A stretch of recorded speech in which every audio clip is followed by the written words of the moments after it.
In the aftermath of virtuoso guitarist Eddie Van Halen's death following a long battle with throat cancer, there's renewed attention and speculation concerning his famously rocky relationship with Van Halen frontman David Lee Roth. How could two men who made such magic together in the studio and on stage have so much animosity toward one another over the course of more than 40 years? There is no stereotypical band origin story here in which young friends came together for the love of music. According to Van Halen News Desk, Roth was only invited to join the group because, unlike Eddie Van Halen and drummer Alex Van Halen, he came from money and already owned his own sound system. Eddie was the band's lead singer as well as guitarist. He didn't have the best voice, but he didn't love Roth's voice either. Apparently, the sound system was too much for him to resist. Roth joined the group in 1973 and immediately tried to change things up. While most of Van Halen loved and wanted to play straight-up heavy metal, Roth was also a fan of Motown, the Beach Boys, and funk. The radio-friendly metal of Van Halen would have been impossible without what each other had to offer. Eddie Van Halen with his stunning finger-tapping technique, Guitar Hero riffs, and serious gift for songwriting, and David Lee Roth with his over-the-top charisma, showmanship, and vocals. They were both arguably the best at what they did, which perhaps contributed to the friction between them.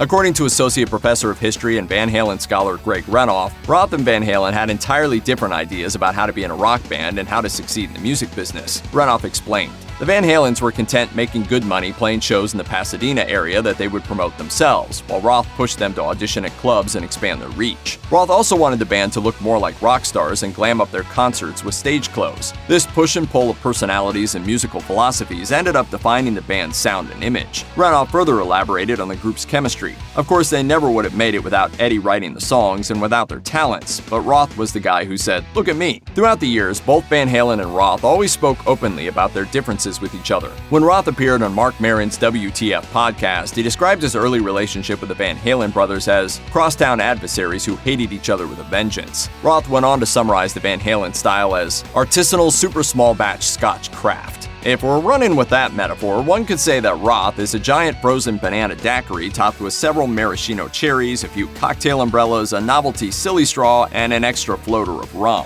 When Roth appeared in the Opie and Anthony show in 2013, he mentioned that there was tension between him and Van Halen from the very beginning. Conflict was immediate. From day one. Oh, really? And sustained from day one. For 35 years off and on. In a 2015 Billboard interview, Eddie Van Halen made a few cutting remarks of his own about Roth. He said, "There are 4 people in this band, and 3 of us like rock and roll, and 1 of us likes dance music." Van Halen went on to say, "Roth's perception of himself is different than who he is in reality. We're not in our 20s anymore, we're in our 60s. Act like you're 60. Despite their musical and personal differences, Van Halen admitted, however, that the fans' expectations included Roth. "I think it's now built into people's DNA that it just won't be Van Halen if it's not Roth's voice. Of course, now there will absolutely be no Van Halen without Eddie Van Halen." The band toured for the last time in 2015, and in July of 2020, Roth told the New York Times, "I don't know that Eddie is ever really going to rally for the rigors of the road again. I don't even want to say I've waited. I've supported for 5 years." Roth responded to the news of Van Halen's death with a tweet that encapsulated their uncomfortable but undeniable bond, writing simply, "What a long, great trip it's been."